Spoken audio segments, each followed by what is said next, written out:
This is my good friend Dave, who is, in his own right, an incredible stand-up comedian.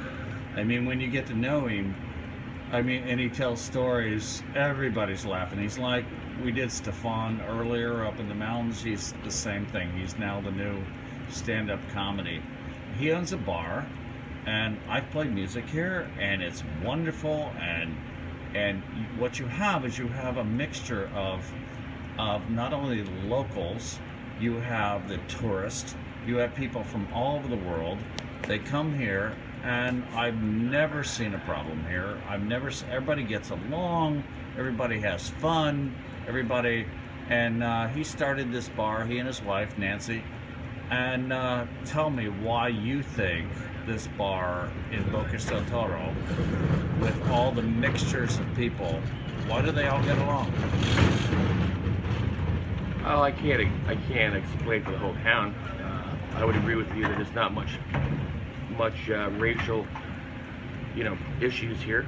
I'm sure there are, but I haven't experienced them in this bar because I think people know a good vibe, and good people will always gravitate to good people, no matter where you're from or what your ethnicity is.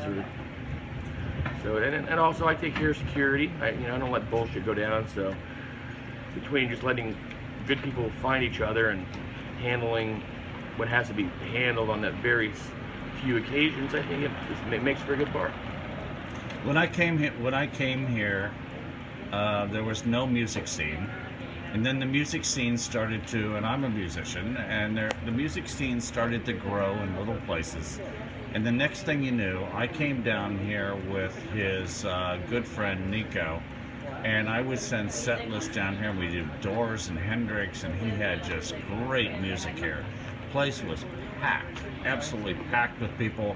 It was great music, not only my classic rock stuff, but then you'd have Argentinians. The music was phenomenal. Why did that stop? That's sort of a complicated question as far as the possibilities with regard to an answer.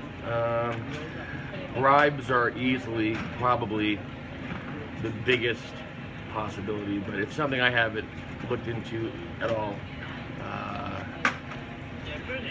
We have other ways of entertaining people here, and I agree with you. Even though I'm talking about my own bar, that the band nights here were the best that this town's ever seen since I've been here for 12 years. But people get jealous here. Sadly, bribes happen, as with most third world countries, and you can negatively impact businesses, which I believe is what happened to this one. I don't know for sure. I'm just speculating, but. With that out of the way, as far as this bar is concerned, this bar has always done well without bands. Maybe not quite as well as when we had them, but I've never, had to have bands here. Now we're going to be leaning more towards some comedy stuff, some more live performances of a more, I don't know how you would say it. It'll involve instruments for sure, DJs. We're going to have to be a little bit more confusing to the local authorities as far as what live entertainment is considered. You're adapting. Yeah, we're just adapting. That's exactly what we're doing. So no matter what we do here, it's gonna be successful. Dave has you look at him right here, man, and he's like looks so freaking serious, man. But I'm not fucking serious, Bob. You fucking jerk. And he has been an actor in the past. I have. And he's done theater. Is that correct? He's done not much of that, but I have. Yeah, and when he starts up in this bar and he starts telling people stories, they are laughing. And again, it's like Stefan and Olga. Stefan used to tell stories and everybody laughed. He's the same way. He is the comedian of the town, and that's what makes this bar such a cool place. So, and by the way, we're gonna be doing a lot of comedy here. So okay, so tell me some stupid story, man, that you would normally tell some little drunk little French girl that walks in here, and you're trying to impress her and being funny. Tell me a story. Well, okay, I'll tell you one. It's pretty funny. I have a friend of mine. She's beautiful. She lives in Panama City. She's single. She's pretty high maintenance. She's really a character in her own right. Certainly, I think a comedian without actually being one. So she Name's said, not Nady, is it? nope. I'll leave all the names out of this. I don't have her permission to tell this story. That's why I'll just kind of do it There you go. in a general sense. But so her and her friend decided to go hiking in Boquete. Get out of the city, go hiking. So they get in the car, drive to Boquete. Which is the mountains of Panama. Yeah, right. The mountainous region of Panama. So they find the trail they're going to hike on. And so they get out of the car, they start going up the trail. It's a really bad day, it's raining. And she's like, well, you know, Dave, we weren't well prepared for it. We didn't have ponchos or the right shoes, but we kept going. So we're getting rained on, it's terrible. So they get about 20 minutes into their hike, and they run into this Indian guy in the middle of the trail.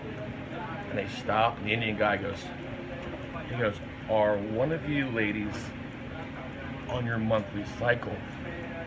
And she's like, or have you just gotten done with it? And she goes, well, I just got done with mine like 3 days ago. And he goes, he points to the side of the trail, and there's a Panamanian black Jaguar just standing there staring at him. And, you know, they're like, oh my God.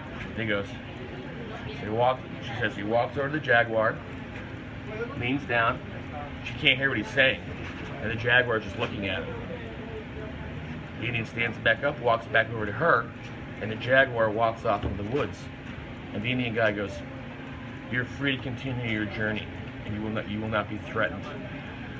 And she's like, wow, you know, this is huge here. Can I give you something? He goes, I asked for nothing, but you do whatever you feel is right, but I asked for nothing.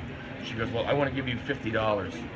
So he goes, once again, that's up to you. So she goes, please take it. So he goes, that's very kind of you. You know, have a safe journey. It will be safe. So he disappears in the woods. And so of course they're freaked out, and she decides that this trip is over. And so they just start walking as fast as they can back down the hill to their car. So they get to their car, and they're getting ready to get in the car, and there's this truck coming down the road real slow.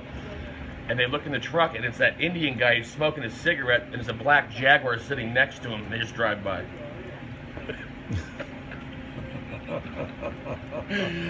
The end. There you go. All right, so there's a Dave. keeper. Here's Dave. That was it. Shark the camera, man. It's called Shark in the Camera. Come on in. Shark the camera. Come. What? Shark the camera? Yeah, just say goodbye. Goodbye, camera. No, you gotta put your face. Goodbye, there camera. There you go. Okay.